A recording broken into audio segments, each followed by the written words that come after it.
एकनाथ शिंदे आहेत आपल्यासोबत. साहेब, आपण आज एक अभियानाला सुरुवात केली आहे. प्रथमच स्वतः मुख्यमंत्री जे आहेत ते कुटुंबातील महिलांना जाऊन भेटत आहेत आणि योजनांची माहिती घेत आहे. मग योजनांची माहिती घेत आहात, त्यांना माहिती देत आहात. आज अभियानाला सुरुवात झालेली आहे. कशा प्रकारचं हे अभियान असणार? तुम्ही स्वतः इथे संपर्क खरं म्हणजे एक ही मोहीम अभियान जे आहे, मुख्यमंत्री माझी लाडकी बहीण योजना कुटुंब भेट, याच्या मागचा उद्देश एवढाच आहे की या योजनेचा लाभ आमच्या बहिणींना मिळाला आहे का, मिळालं नसेल तर ते कसा मिळाला पाहिजे त्याचं मार्गदर्शन करणे, आणि जे वंचित आहे त्यांना 30 सप्टेंबरपर्यंत आम्ही मुदतवाढ केलेली आहे. आणि त्याचबरोबर इतर ज्या योजना आहेत, मुख्यमंत्री अन्नपूर्णा योजना जी आहे, 3 गॅस सिलेंडर मोफत मिळणार आहेत आमच्या सर्व बहिणींना. ही योजना देखील त्यांना माहीत पडेल. मुलींचं मोफत शिक्षण आम्ही करतो आहे. मोफत म्हणजे हायर एज्युकेशन, जे डॉक्टर, इंजिनियर, वकील, आर्किटेक्ट जे बनायचं आहे ते सगळ्यांना परवडत नाही, तोही विचार आम्ही केला आहे. त्याचबरोबर जे सुशिक्षित बेरोजगार आहेत, 12वी, डिप्लोमा, डिग्री, त्यांना देखील स्टायपंड देण्याचा निर्णय आम्ही घेतला. हे पहिलंच सरकार आहे.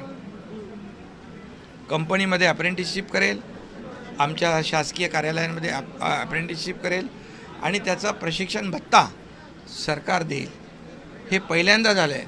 म्हणजे बेरोजगारी जी आहे ती कमी करणं, त्यांना ट्रेंड करणं आणि उद्योग जे येत आहेत त्याच्यामध्ये ट्रेंड मॅनपॉवर सप्लाय करणं, हा उद्देश आहे.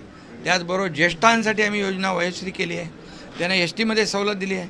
तीर्थदर्शन योजना केली. म्हणजे एका घरामध्ये जे कुटुंब आहे, अगदी जन्मात आलेल्या मुलीपासून, बहिणीपासून, भावापासून, ज्येष्ठांपर्यंत सगळ्यांना काही ना काही योजनेचा लाभ मिळतो आहे. त्यामुळे आम्ही म्हणतो आहे सर्वसामान्यांचं सरकार, तर ते सर्वसामान्यांचं सरकार सर्वसामान्यांच्या जीवनामध्ये आनंद देणारं असावं, त्यासाठी आम्ही या योजना. कॉमन मॅन प्रमाणे तुम्ही असं महिला ज्या आहेत त्यांची भेट घेत आहेत. काय जाणवतं तुम्हाला एकंदर की मला समाधान त्यांच्या चेहऱ्यावर मिळालं की पैसे त्यांना एवढ्या लवकर मिळतील अशी खरं म्हणजे प्रक्रिया असते, पण फास्ट प्रक्रिया झाली आणि पैसे गेले खात्यामध्ये.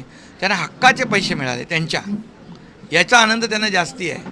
म्हणजे कधी ते आपल्या खात्यातले पैसे काढू शकतात आणि वापरू शकतात, हा आनंद त्यांच्या चेहऱ्यावर. आपण सांगताना तुम्ही सांगत आहात की या सरकारला तुमचा आशीर्वाद मिळाला तर अजून सुद्धा महिलांच्या बाबत योजना आपण आणू शकू. बिलकुल. सरकार मजबूत तर महिला मजबूत, सरकार सक्षम तर महिला सक्षम. हे 1,500पर्यंत आम्ही थांबणार नाही. आमच्या बहिणींना लखपती झालेलं आम्हाला बघायचं आहे. एक शेवटचा प्रश्न, या योजनेवरनं बरंच राजकारण जे आहे ते होताना दिसत आहे. विरोधक तर करतातच आहेत, मात्र आरोप केला जातो की श्रेयवादाची लढाई महायुतीमध्ये आहे. बिलकुल नाही. सरकार मुख्यमंत्री माझी लाडकी बहीण योजना, शासकीय ज्या योजना आहेत, शासकीय कार्यक्रम, त्याच्यामध्ये मी आहे, उपमुख्यमंत्री देवेंद्रजी जात आहेत, उपमुख्यमंत्री अजित पवार जात आहेत, आमचे सर्व लोक जात आहेत, आमची महिला बालकल्याणची अदिती तटकरे मंत्री, ते सगळे आम्ही एकत्र काम करत असतो.